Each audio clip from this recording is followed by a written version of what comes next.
What are the key differences in organized and disorganized offenders? Imagine trying to solve a puzzle where some pieces fit perfectly and others are scattered all over the place. That's similar to how criminal profilers analyze crime scenes to understand the offender's mindset. Today, we're exploring the main differences between organized and disorganized offenders, two key concepts in criminal profiling used to predict behavior and motives. Organized offenders are like chess players. They plan their crimes carefully and think ahead. They often select victims deliberately, sometimes even stalking or surveilling them beforehand.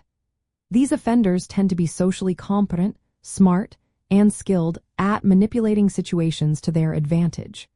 Their crime scenes are usually clean and tidy, with little evidence left behind because they take steps to avoid detection.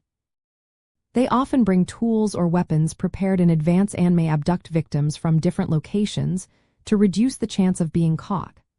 After the crime, they might follow media reports or even communicate with authorities or journalists, showing a level of awareness about forensic investigations. Think of serial killers like Ted Bundy or the BTK killer, who are portrayed as calculating and cold in movies. Disorganized offenders act impulsively and with little thought. Their crimes are often chaotic and messy, reflecting a lack of planning. They tend to leave behind physical evidence such as blood, weapons, or biological material because they don't take steps to cover their tracks. These offenders often have lower intelligence, poor social skills, and may be unemployed or isolated. Their crime scenes show signs of emotional distress, like disarray or personal turmoil.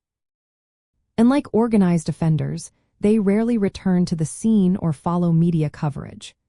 They usually use old or unreliable transportation because they might not have access to better options.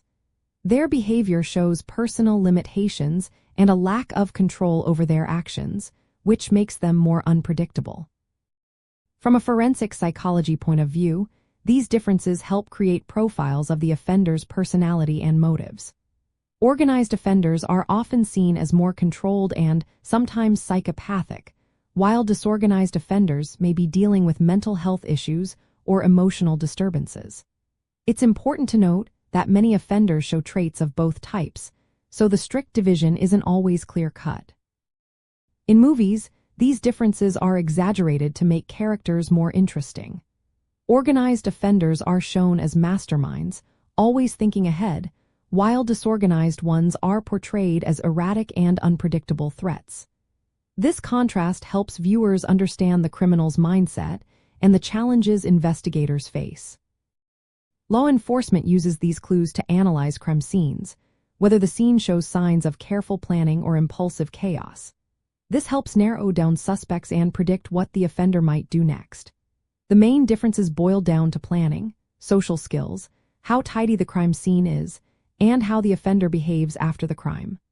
Organized offenders plan everything and are socially skilled, while disorganized offenders act on impulse and leave a mess behind.